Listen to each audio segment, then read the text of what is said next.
Welcome back for section 12, where we're going to study the subject of reasonable care, the importer's responsibilities.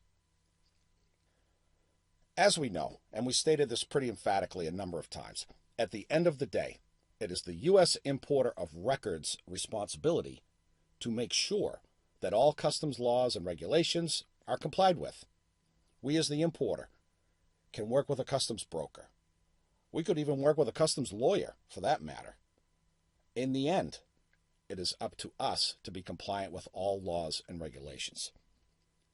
Second bullet, in support of that responsibility, USCBP does a good job of breaking down the meaning of reasonable care within each facet of the import process. This is not a casual statement, because as we move forward, we'll see that we break down reasonable care into these different categories. It's just a categorical approach to breaking things down, be it by classification, valuation, country of origin, etc., and making importers aware within each specific category what reasonable care really looks like. As a trade tip, let's say that U.S. importers should read the USCBP Informed Compliance publication, Reasonable Care, which can be found on the same site that we were looking at in the previous section. What we will be presenting in upcoming slides is a boiled down version with the same categorical approach as is found in that Reasonable Care Informed Compliance publication. As noted, USCBP approaches reasonable care from a topic-specific perspective, by category, as we said a couple of times. Sub-bullet, in its approach, USCBP makes recommendations for best practices. And this is the exact terminology that USCBP uses. They make recommendations for best practices. For purposes of all import transactions, that all-encompassing approach, CBP recommends that importers have access to the following: CBP regs found in 19 CFR, we've talked about a bunch of times, we will continue to do so. The HTS US, the Harmonized Tariff Schedule of the US. One that we haven't talked about and we'll be seeing lots of excerpts from is the Government Printing Office, Customs Bulletin and Decisions. The GPO in general puts out a lot of great information relevant to reasonable care. The Customs Bulletin and Decisions is just one of them. We actually alluded to it in that previous section as well on the screenshot we were looking at.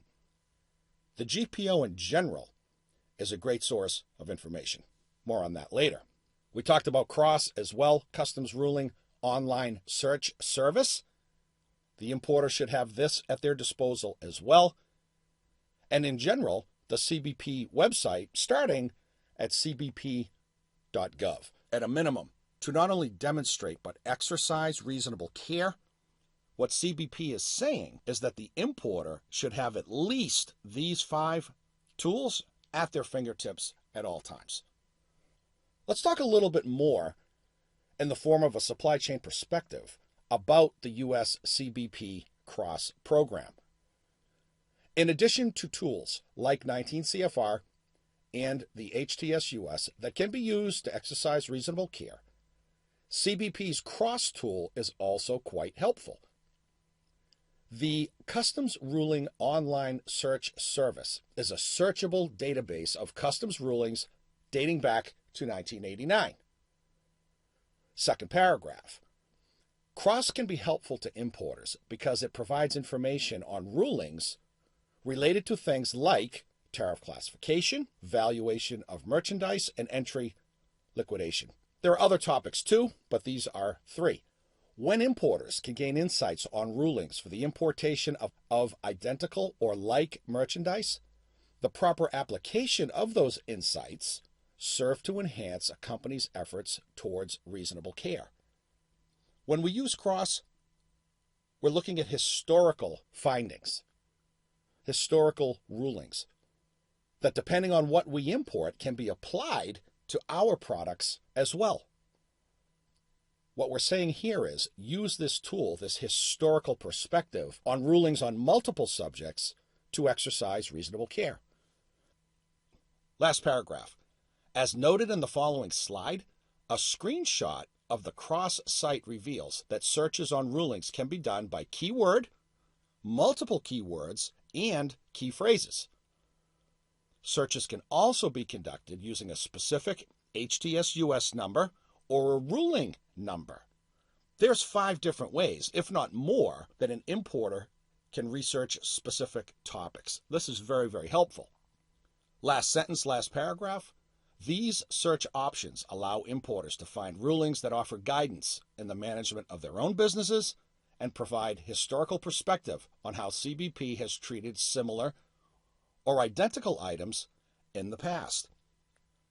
We as an importer have to have access to CROSS at our fingertips to exercise reasonable care and effectively administer an import program. Here's a screenshot. From cbp.gov, we can see in the upper left-hand corner, U.S. Customs and Border Protection. We had to click through a couple of links to get to CROSS, but it's very easy to find on the CBP website. What are we looking at here? Well, in the middle, where it says search, like any search engine, we put in our individual word, keywords, key phrases, etc., HTS numbers, ruling numbers, etc. That's where we input the method in which we wish to search. Right below that, we see About the Customs Rulings online search system.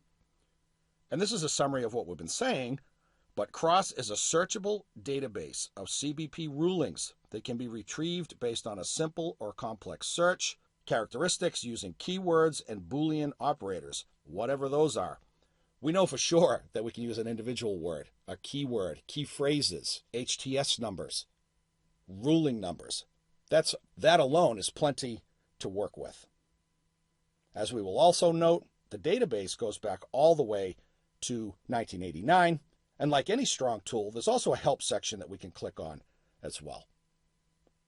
As an importer, we should be using CROSS to our benefit. Continuing on with this discussion on the importer's responsibilities specific to reasonable care, we're going to start to exercise this categorical approach that CBP itself takes.